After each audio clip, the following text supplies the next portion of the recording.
I'm a personal trainer and a power lifter. I'm on a weight loss journey. Brand new to the gym. Workout hack. It's a fat person when you go in the wall. Fatphobic side of TikTok.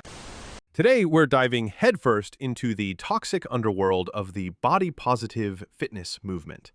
We're going to look at a compilation of videos from that creators and break down what they're doing wrong. Let's start with what's been spreading like wildfire on social media. The idea that you can be fit at any size. We're looking at a video from a personal trainer who says she lifts 4 days a week and loves her body exactly as it is. #powerlifting. Hi, my name is Carrie. I'm a personal trainer and a power lifter, and this is what my body looks like as someone who works out 4 days a week. Okay, let's just stop right there. Now, I want to be clear. I am all for anyone getting into the gym. Lifting weights is phenomenal for mental health, for building metabolically active muscle, and for genuine, sustainable fat loss. But if you work out 4 days a week and your body still indicates a severe caloric surplus and a clear lack of muscular development relative to your size, you are not a testament to fitness. You are a walking advertisement for a fundamental misunderstanding of everything. The part the body positivity and fat liberation movements don't want you to know is that diet is king for weight loss, and building muscle is the way to keeping it off. So what's going on here? I viewed exercise as punishment as a kid growing up. I avoided physical education in school as much as I possibly could. Notes from my mom, notes that I said were from my mom. When I got to high school, I was the manager of certain sports teams so that I didn't have to actually do anything active. Mostly because I thought that if I was moving my body and I wasn't doing it in the same way that the other kids were, then that meant I wasn't good enough. So, exercise as punishment. That's super common. A lot of people associate the gym with guilt instead of growth. Yes, exercise shouldn't be punishment, but it also shouldn't be therapy that ignores the hard truths about nutrition and fat loss. According to Harvard Health, over 80% of body composition change comes from diet, not the gym. You can lift 4 days a week, but if your gut microbiome is wrecked from ultra-processed foods and constant caloric surplus, no powerlifting routine is going to fix that. I didn't know that there were options that involved modifying movements and finding things that you actually enjoyed and doing those things instead. When I finally learned that movement should be fun and movement should be modified to meet you where you're at, oh baby, things changed. I want to be active now. I want to move my body. I want to compete as a power lifter. And more than all of that, I want you to find that love of movement as well. Fun is great. But if your version of fun is modifying movements until they no longer challenge your body to change, that's not body positivity. The body doesn't change just because we move for fun. It changes through progressive overload. The core philosophy of modern fitness culture that completely ignores the elephant in the room. Literally, the focus is entirely on modifying the movement to accommodate a lack of fitness, instead of the most crucial modification of all, modifying your body weight. The goal shouldn't be to find a way to move that doesn't feel like work. Which brings us to the powerlifting. You want to compete? Great. Powerlifting is about strength-to-weight ratios. But let's talk numbers, because the plus-size fitness hates numbers. She squats around 200 pounds. Now, an untold rule in strength sports is that an untrained, average woman should be able to squat roughly 65% of her body weight on her first day. If you are over 300 pounds, that means your genetic baseline should be around a 195-pound squat. So, after becoming a dedicated powerlifter training 4 days a week, you've achieved the genetic potential of a complete beginner? This isn't strength. This is moving a relatively light weight for your body mass. This is the inevitable result of the body positivity narrative seeping into performance. We're celebrating the absolute minimum. Don't settle for a modified version of fitness. Demand the real thing. I can do 20K steps on vacation or a weekend outside. All the activities but a gym routine feels like boring punishment sometimes. And speaking of people on a so-called fitness journey, let's take a look at Casey, someone who's putting in effort, but proving that just moving your body isn't the same thing as actually transforming it. Hey TikTok, my name's Casey. I'm from Brisbane, Queensland, and I'm on a weight loss journey. I'm currently weighing 264 kilos. Today is the 21st of March, and I'm currently at the pools doing some exercise to help my lipedema and lymphedema. If you'd like to follow along for my journey, come join me. First off, this is awesome. Any movement is better than none, and aquatic workouts can reduce joint stress. But we have to call this what it is, a dangerously insufficient response to a life-threatening situation. Let's talk about why this kind of training alone rarely produces real fat loss results. Swimming or pool therapy burns calories, sure, but without adjusting nutrition and adding some resistance training, the energy balance usually doesn't shift much. Research shows that diet accounts for 70 to 80% of sustainable weight loss, while lifting weights or other forms of strength work help preserve muscle and boost metabolism. Movement should scale. Start low impact, then add structure. Track food intake, monitor protein, maybe introduce circuit training or basic bodyweight exercises. This isn't enough. I saw you on my FYP 18 months ago and you were 261 kilograms. Right, like I support her vibes so much, but her weight just goes up with every post about losing weight in the last couple years. How do you get out? Now let's move on to another message, the idea that no one wants to see a fat fitness girl. But keep in mind, she is a personal trainer. No one wants to see a fat fitness girl. My body type does not determine my strength or worth. And this might be the most delusional statement of them all, the ultimate shield of the body positivity movement. Let's dismantle this piece by piece. First, my body type does not determine my strength or worth. Well, let's talk about worth. In a commercial context, as a personal trainer, your body is your walking billboard, your primary credential, and it absolutely determines your perceived expertise. And as for strength, your body type, specifically being morbidly obese, absolutely determines your functional strength. It means you are carrying a debilitating amount of non-functional, metabolically hostile fat that stresses your entire system, from your joints to your heart.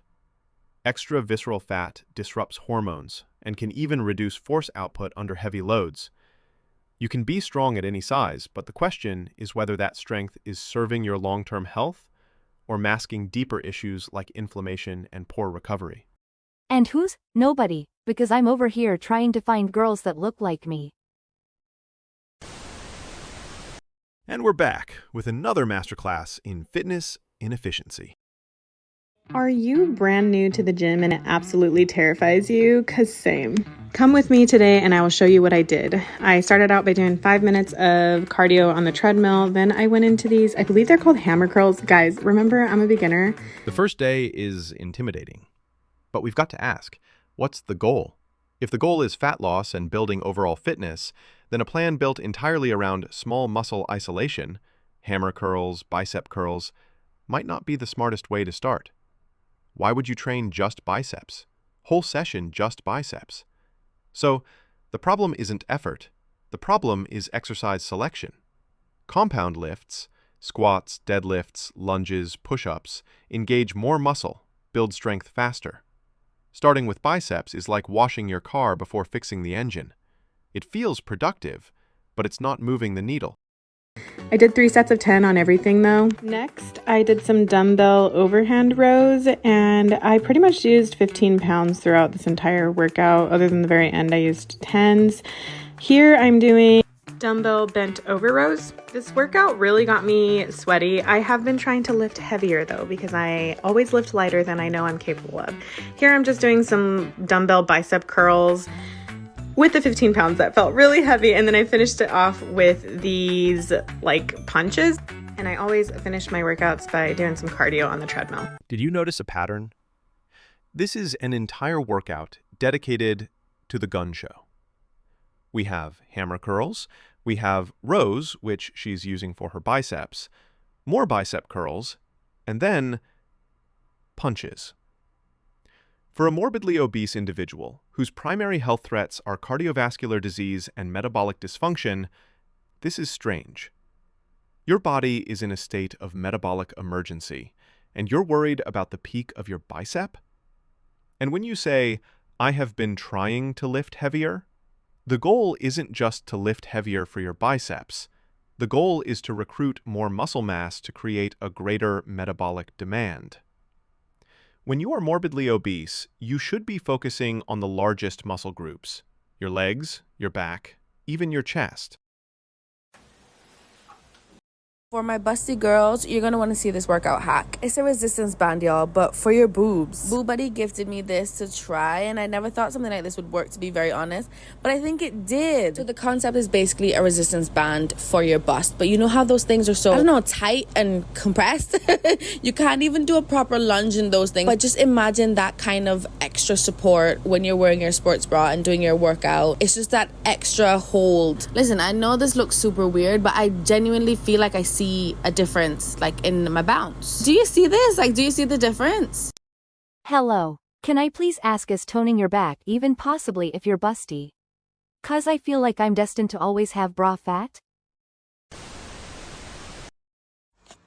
So I saw a creator this morning talking about kind of the burden as a fat person when you go on a walk, and like how you're worried that people, or that you'll slow people down because you need to walk a little bit slower, or you may need to walk a little bit slower. And it reminded me of a walk I went on this weekend with some family. And basically we went on a walk. I couldn't tell you how long it was, maybe 2 miles, relatively flat incline. And I was keeping pace. I was very aware of whether I was huffing or puffing, because just as a fat person, you always are. And I was walking with one family member on our own, and they turned to me and they went, "Hannah, are you able to cope on this walk?" Here we have Hannah talking about being a burden on a walk because of her size. I get it. Social judgment is real, and nobody likes to feel watched. But here's the thing. Being concerned about your pace on a 2-mile walk isn't just a social perception issue. It's also a fitness and mobility issue. So, the narrative in fat acceptance spaces often frames size as completely separate from physical capability. "Hannah, are you able to cope on this walk?" And I said, "Oh, yeah, I'm fine. It's a really lovely walk. It was like in the middle of the countryside. It was really lovely scenery. And I was fine." So I was like, okay. Interesting phrasing, but okay. And then when we got back home, a family member who couldn't make it on the walk said, "Hannah, like, did you cope with the walk? Were you okay with it?" And I said, "Yeah, I did. It was fine. You know, I was fine." And this question wasn't asked to any straight-sized person who was in the group. And talking to my partner afterwards, we both came to the conclusion that they obviously felt, or they judged that based on my size and then their perceived unfitness or unhealthiness that I must have, that I would struggle on that walk. And here we have the ultimate conclusion of the fat acceptance and body positivity pipeline, a complete and total victim complex. Let's reframe this story without the emotional filter. Her family, who presumably know her and her physical state, expressed concern for her ability to complete a 2-mile walk. And her takeaway isn't, "Maybe my physical state is so alarming that the people who love me are genuinely worried for my health and stamina." Her takeaway is that they were trying to prove a point and make her flounder. She says, this question wasn't asked to any straight-sized person. Of course it wasn't. That's the entire point. When you are morbidly obese, you are not straight-sized. You are in a body that is, by every physiological metric, under extreme duress.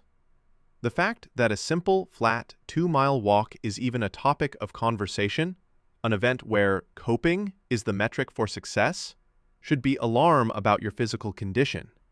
They were simply observing the blatantly obvious, tangible reality of your physical fitness, or lack thereof.